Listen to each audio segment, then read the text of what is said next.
अस्सलाम वालेकुम dear students, मैं हूं हिना शौकत, आपकी केमिस्ट्री की टीचर। और आज के इस लेक्चर में हम डिस्कस करने वाले हैं कुछ केमिकल स्पीशीज को जो कि हैं मॉलिक्यूलर आयन और free radicals. So students, as you know that we have started our topic number 1.3 chemical species, and in that topic we are going to discuss few subtopics which are molecular ions and free radicals. सबसे पहले हम देखते हैं कि molecular ion क्या होता है। हमने इससे पिछली क्लास में डिटेल में डिस्कस किया है आयन्स को, यानी कि हमारे पास आयन्स क्या होते हैं, वो कैसे बनते हैं और उनकी टाइप्स क्या है। अगर हम इसके नाम के साथ देखें तो you will find the word ion, it means that it is a kind of ion. मतलब हमने पहले जो आयन पढ़ा है उसी की ये एक टाइप है which is molecular ion. If we look at the name of this topic, so you can easily see that it comprises of two words. Maybe the molecular is derived from the word molecule and second is ion. So first of all you should know what molecule is and what ion is. अगर हम बात करें ion की, so we know that when atom will carry a charge, you are going to call it as ion. यानी कि जब atom के ऊपर कोई चार्ज आ जाएगा and charge could be either positive or negative, तो वो बन जाएगा ion. You will not call that atom no more atom, you will call it as ion. इसी तरह जो मॉलिक्यूल है, molecule is basically the smallest unit of one substance and substance could be element or compound. Or most of the time molecules, they are made up of chemical combination of atoms, either same type of atoms or different types of atoms. तो अगर हम देखें molecular ion की definition की तरफ, तो when a molecule loses or gains an electron, it forms molecular ion. मतलब जब एक molecule कोई भी इलेक्ट्रॉन लूज या फिर गेन करेगा तो वो molecular ion बनाएगा। अब वो molecular ion क्यों बनाएगा? क्योंकि we know that whenever something is going to lose or gain electrons, तो इसका मतलब है उसके ऊपर कुछ चार्ज आ जाएगा। and whenever a species, a chemical species is having charge on it, तो हम उसे कहेंगे ion। तो अगर वो चार्ज आएगा मॉलिक्यूल के ऊपर, so we are going to call it as molecular ion। so हम कह सकते हैं since charges are of two types, so molecular ion or radical, yes, radical is another name which is used for molecular ions। So we can say that molecular ion is a species having positive or negative charge on it. अब अगर हम देखें ions को, तो ions could be of two types, anions and cations. So since like other ions, molecular ion could be cationic molecular ion, means if it is going to have positive charge on it, so it would be cationic molecular ion. And the second type is anionic molecular ion, means if this molecule is going to have negative charge on it, you will call it as anionic molecular ion. Now, there is one very important point that cationic molecular ions, means positively charged molecular ions, they are mostly abundant. Abundant means they are in more quantity. मतलब अगर हम देखें कि कौन सा ion ज़्यादा है, तो हमेशा जो पॉजिटिव चार्ज मॉलिक्यूलर आयन्स हैं वो ज़्यादा एग्जिस्ट करते हैं और नेगेटिवली चार्ज मॉलिक्यूलर आयन्स कम एग्जिस्ट करते हैं। अब हम मज़ीद मॉलिक्यूलर आयन्स को समझते हैं कुछ मिसालों की मदद से। We have the example of CH4 ion which is methane ion. अगर हम देखें CH4 को, so it is the formula for methane.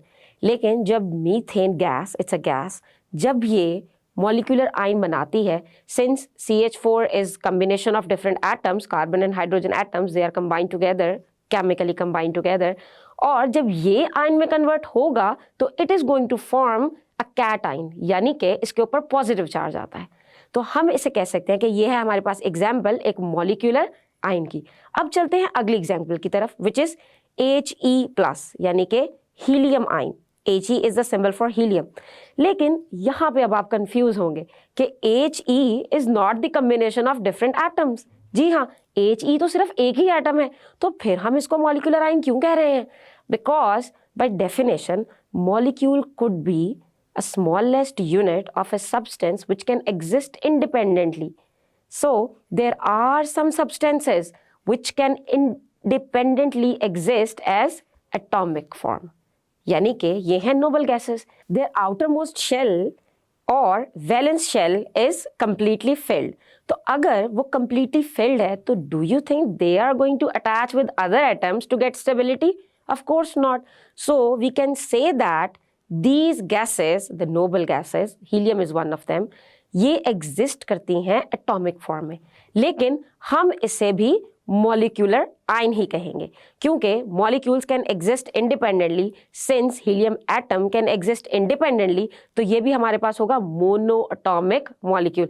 Monoatomic molecules क्या होते हैं और इसकी फर्दर डिस्कशन हम अपने नेक्स्ट लेक्चर में ज़रूर देखेंगे। अभी के लिए आपको ये पता होना चाहिए कि helium since it can exist independently, तो ये भी आएगा हमारा मॉलिक्यूलर आयन में। अब चलते हैं अपनी अगली एग्जाम्पल की तरफ, which is nitrogen ion, N2-, ये हमारे पास एक एनायनिक मॉलिक्यूलर आयन है। लेकिन अब आप यहाँ हैरान ये होंगे कि N2 में तो सेम टाइप ऑफ एटम्स है, तो किसी भी मॉलिक्यूल के अंदर same type of atoms combine हो सकते हैं। तो अगर same type of atoms combine हो तो हम उसे होमो एटॉमिक मॉलिक्यूल कह सकते हैं, और जब उसके ऊपर चार्ज आएगा तो हम उसे भी मॉलिक्यूलर आयन ही बोलेंगे। अब सवाल ये पैदा होता है कि टाइप्स तो हमें पता है, मॉलिक्यूलर आयन का भी हमें पता है, तो बेसिकली ये बनते कैसे हैं। अगर देखें इनकी फॉर्मेशन की तरफ, सो when gases, I am using the word gases क्योंकि मॉलिक्यूलर आयंस बनाने के लिए आपके पास जो भी चीज़ हो उसको गैस फॉर्म में होना ज़रूरी है।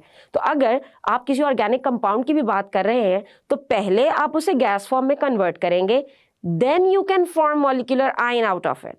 यस, तो अगर आपके पास कोई गैस है तो फिर उसको तो गैस में कन्वर्ट करने की जरूरत बिल्कुल नहीं है, तो उसको हम एज इट इज यूज कर लेंगे। लेकिन यूज कैसे करेंगे अभी देखते हैं।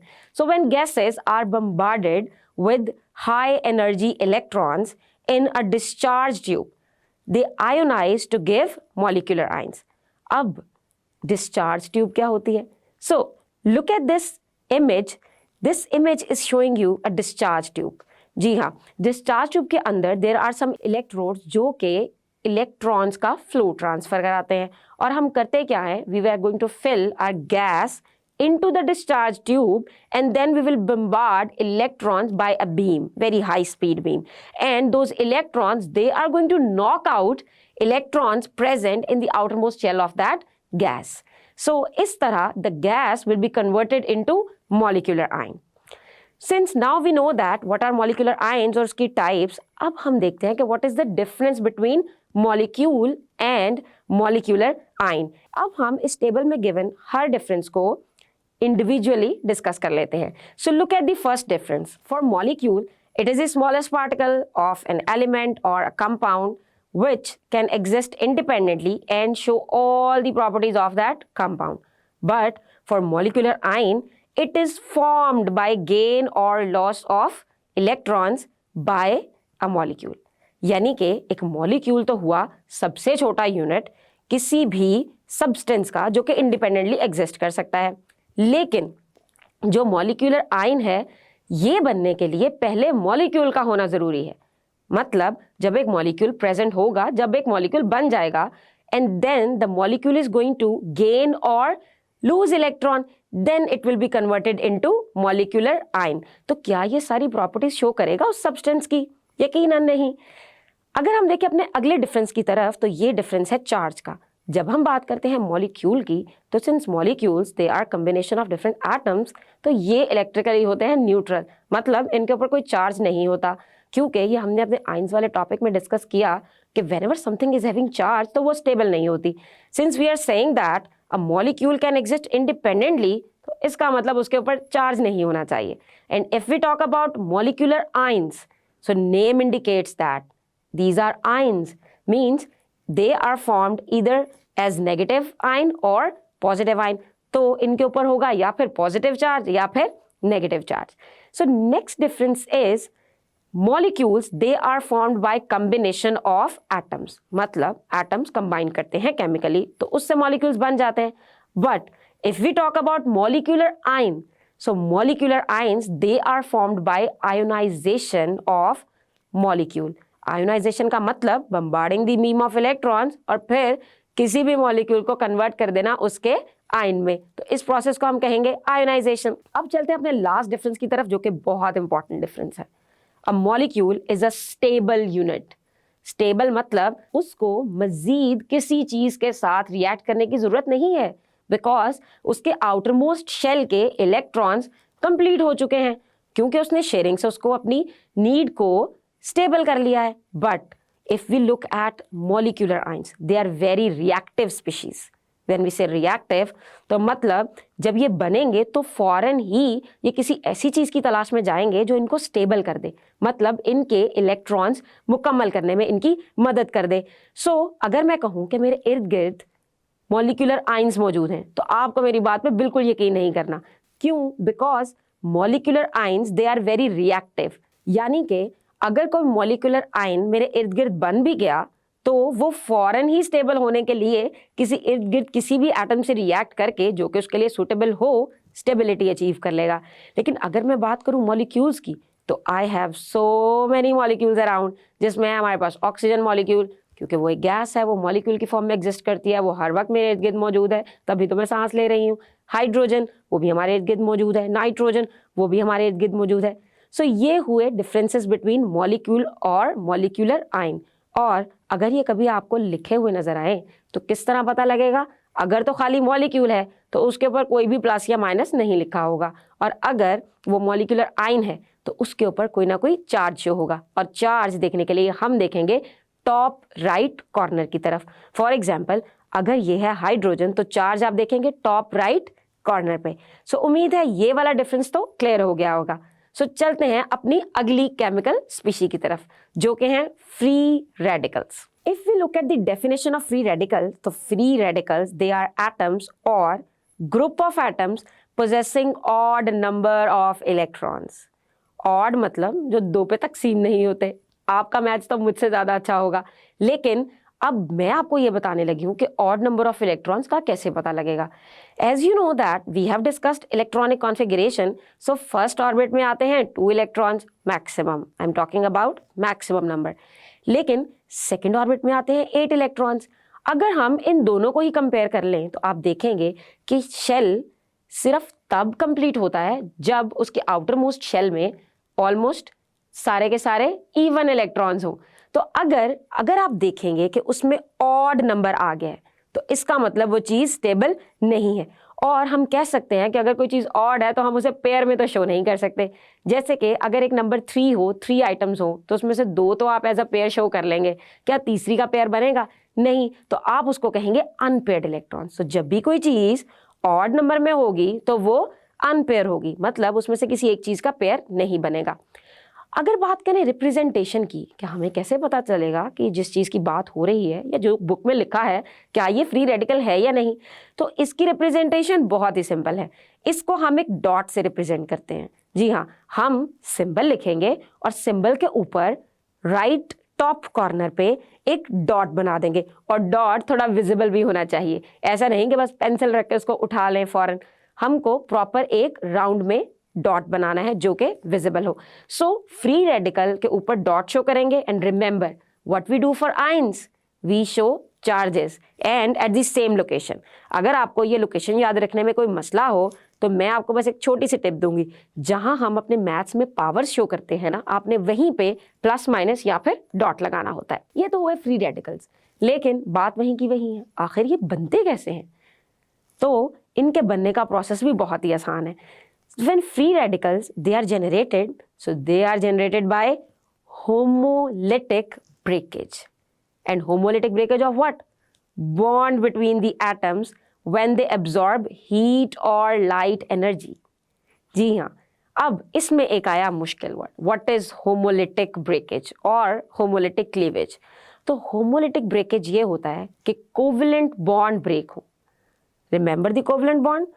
When 2 or more elements they combine together by sharing electrons। जी हाँ, sharing electrons, तो उससे बनता है कोवेलेंट बॉन्ड। तो जब कोवेलेंट बॉन्ड ब्रेक हो और उसमें जो इलेक्ट्रॉन्स शेयर हुए थे वो इक्वली इवनली डिस्ट्रीब्यूट हो, तो ऐसे ब्रेकेज को आप कहेंगे homolytic breakage. Homo means same, lytic means break down, तो ये हुआ होमोलिटिक ब्रेकेज। फॉर एग्जाम्पल, अगर हम बात करें हाइड्रोजन की, तो हाइड्रोजन किसी दूसरे हाइड्रोजन से जब कंबाइन करता है तो दोनों हाइड्रोजन अपने एक एक इलेक्ट्रॉन्स को शेयर कर लेते हैं। जैसा कि आप इस डायग्राम में देख सकते हैं कि एक हाइड्रोजन के आउटर मोस्ट शेल में एक इलेक्ट्रॉन है और दूसरी हाइड्रोजन के आउटर मोस्ट शेल में भी एक इलेक्ट्रॉन है। तो होगा क्या, स्टेबिलिटी के लिए दोनों को दो दो इलेक्ट्रॉन चाहिए, तो ये एक एक इलेक्ट्रॉन शेयर कर लेंगे। जब ये शेयरिंग होगी तो हम इसे कहेंगे hydrogen molecule which is represented by H2। लेकिन जब ये बॉन्ड ब्रेक होगा लाइट या फिर हीट की वजह से, किसी भी केमिकल इफेक्ट की वजह से, जब ये बॉन्ड ब्रेक होगा तो यकीनन दोनों हाइड्रोजन सुलह सफाई से अपने अपने इलेक्ट्रॉन्स वापस ले लेंगे। ऐसा नहीं कि एक हाइड्रोजन दोनों इलेक्ट्रॉन्स लेके अलग होगा और दूसरा बेचारा मुंह देखता रहेगा। It is not like this, हमेशा होमोलिटिक होगी। वो कहेगा एक मैंने शेयर किया था, एक तुमने शेयर किया था, मेरा मुझे वापस कर दो, अपना खुद वापस ले लो। So this breakage is just like this कि एक हाइड्रोजन अपना इलेक्ट्रॉन वापस ले लेगा और दूसरे हाइड्रोजन के पास दूसरा इलेक्ट्रॉन जाएगा। सो इस तरह के ब्रेकेज को हम कहते हैं होमोलिटिक ब्रेकेज। लेकिन अब इसके नतीजे में जब दोनों हाइड्रोजन के पास सिर्फ एक एक इलेक्ट्रॉन रह गया तो ये कहलाएंगे फ्री रेडिकल्स। जी हाँ, इनको कहते हैं फ्री रेडिकल्स। फ्री रेडिकल मतलब कि अब हम अवेलेबल हैं किसी भी चीज़ के साथ रिएक्शन करने के लिए। तो जब हम कह रहे हैं कि ये अवेलेबल है रिएक्शन करने के लिए तो यकीनन इन्हें बहुत ज़्यादा रिएक्टिव होना चाहिए। जी हाँ, दे आर वेरी रिएक्टिव। क्यों? क्योंकि एक तो स्टेबिलिटी लूज की होती है अभी अभी, और फौरन से स्टेबिलिटी लूज करके आउटर मोस्ट शेल कंप्लीट भी नहीं हुआ, सिर्फ एक ही इलेक्ट्रॉन है। तो स्टेबिलिटी गेन करने के लिए फौरन ही ये किसी और मौजूद इलेक्ट्रॉन को, मे बी हाइड्रोजन और maybe any other atom, उसका इलेक्ट्रॉन शेयर करने की कोशिश करेंगे और फिर ये मजीद फ्री रेडिकल की फॉर्म में नहीं एग्जिस्ट करेंगे, ये स्टेबल मॉलिक्यूल्स बनाएंगे। So a free radical is extremely reactive species. जी हाँ, सबसे ज्यादा रिएक्टिव, आयन से भी ज्यादा reactive species, as it has the tendency to complete its octet. Remember, in the form of first shell, it is not octet, it is duplet. मतलब दो electrons चाहिए हमें पहले शेल के लिए। सो ये तो हुए हमारे फ्री रेडिकल्स। आपको पता है कि आयंस क्या होते हैं और फ्री रेडिकल्स क्या, लेकिन मसला ये है कि इसमें बहुत ज़्यादा कन्फ्यूजन आ जाती है बिकॉज आयंस भी रिएक्टिव हैं, फ्री रेडिकल्स भी रिएक्टिव हैं। आयंस भी किसी चीज़ के ब्रेकडाउन से बनते हैं, फ्री रेडिकल्स भी किसी चीज़ की ब्रेकडाउन से बनते हैं। तो इनके डिफरेंसेस को वन बाय वन डिस्कस कर लेते हैं। So first difference is for ions, these are the atoms which bear charge on it। मतलब आयन के ऊपर चार्ज होगा, लेकिन फ्री रेडिकल्स के ऊपर कोई चार्ज नहीं होगा। they will have only odd number of electrons। मतलब इनके अंदर सिर्फ odd number of electrons होंगे, चार्जेस नहीं आएंगे। for ions they exist in solution और crystal lattice। ये solution या फिर crystal lattice की फॉर्म में एग्जिस्ट कर सकते हैं, मगर अगर हम बात करें फ्री रेडिकल्स की, so they can exist in solution as well as in air। जी हाँ, एयर में एग्जिस्ट करते हैं लेकिन for a very very short time. अगर बात करें आयंस की, सो इनकी फॉर्मेशन लाइट या हीट से अफेक्ट नहीं होती, इनकी फॉर्मेशन इनकी नीड से अफेक्ट होती है कि अगर अनस्टेबल हैं, इलेक्ट्रॉन ज़्यादा या कम है, स्टेबिलिटी के लिए इलेक्ट्रॉन कंप्लीट करने हैं आउटर मोस्ट शेल में, तो ये बनते हैं। लेकिन फ्री रेडिकल्स बनते हैं in the presence of light और हीट। सो उम्मीद है आपको आयंस और फ्री रेडिकल्स का डिफरेंस और रिमेंबर मॉलिक्यूल्स और मॉलिक्यूलर आयंस का डिफरेंस भी अच्छे से समझ आ गया होगा। सो स्टूडेंट्स, आज के इस लेक्चर में हमने देखा कि मॉलिक्यूलर आयंस क्या होते हैं, इनकी क्या टाइप्स हैं, ये कैसे बनते हैं और मॉलिक्यूल और मॉलिक्यूलर आयन में फ़र्क क्या है। साथ ही साथ हमने देखा कि फ्री रेडिकल्स क्या होते हैं और वो कैसे बनते हैं और एक आयन और फ्री रेडिकल में फ़र्क क्या होता है। उम्मीद है कि आपको ये डिफरेंस टेबल बहुत अच्छे से समझ में आए होंगे। अपने अगले लेक्चर में हम कवर करने वाले हैं टाइप्स ऑफ मॉलिक्यूल्स को। तब तक के लिए अल्लाह हाफिज़।